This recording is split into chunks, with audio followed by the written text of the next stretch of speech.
Every 3 seconds, someone in the world develops dementia. Alzheimer's disease alone affects over 55 million people globally. And in India, over 8 million cases go largely undiagnosed until the damage is already irreversible. The reason is specialist access to limited clinical diagnosis and is subjective, and by the time a patient reaches the right doctor it's often too late. So that's why we built Neuroassist. Let me tell you how it works. So firstly we would sign as a doctor. For now there are demo credentials. So firstly we sign as a doctor. There are two profiles, one as doctor, one as patient. Now we have logged in as a doctor. So the current diagnostic pipeline for Alzheimer disease is already broken, and primary care doctors rely on paper-based cognitive tests, instinct, and referrals that can take months.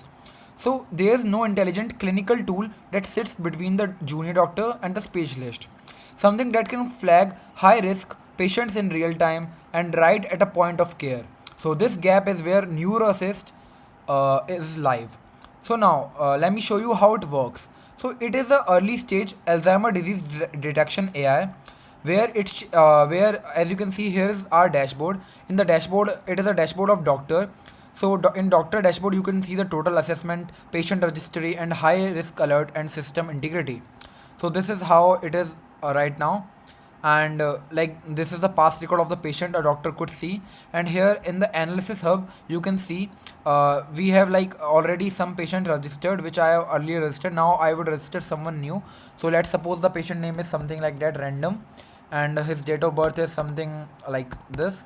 And this is like something like this. Okay. And now in the gender and phone number, randomly something phone number is like this. And just create patient. We have created a patient which we just named HZUK. We have selected it. Now in here our upload scan PDF. We could what we actually do is that from MRI scans we got MRI soft copy scans through MRI machines which patients get, which are only in the form of nifty or decom scan. So here we what actually do is we just right we now put a random MRI file which is related to MRI scan of a brain of a person. So now there are two model, which is first is binary, second is multi-class.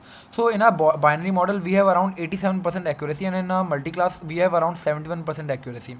In multi-class what our AI differentiate is that if the person is either healthy, if the person is either in the early stage of Alzheimer, of is the person is already in with the disease Alzheimer. So now as we run our neurosist analysis, so it analyze through all of the MRI scan and finally tell us that we have the our model has 86.8% confidence that the MRI scan which we shared is of Alzheimer disease. So it is of Alzheimer disease, and everything which a doctor would necessarily want is present here in our GradCam attention map for MRI scan. And the parts which is actually highlighted is the part which is actually damaged. So the our 3D brain model is not yet developed properly. We would develop it later. It is just a MVP and a prototype right now. So in our pre-processing pipeline what we have do is we have like trained our model on around 4.2 GB of MRI scan, real MRI scan data set which we have pre-processed for using a lot of methods, and we have trained our machine learning model, or you could say the deep learning model, and we finally made our AI which actually helps doctors and patients to like there is a trust gap, right?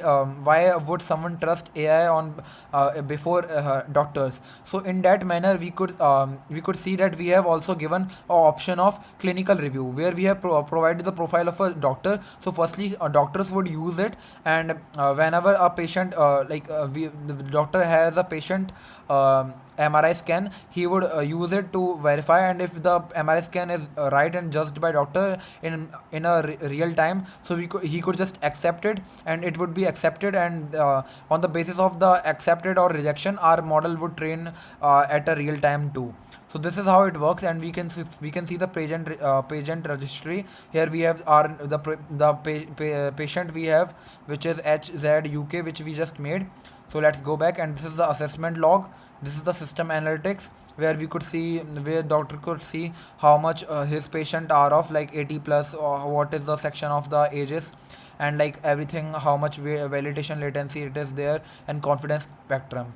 And finally the settings, which are obvious, and which are just the like login credential and everything. We have also made the database to save every detail of the every patient. And this is the profile of a doctor. Similarly, we could log into the patient profile, so where patient could directly come with a soft copy of MRI and just upload it and see what the actual problem is. So this is how it all works, and this is how the profile this is how it is for doctors, and in detail we would pitch in the final rounds.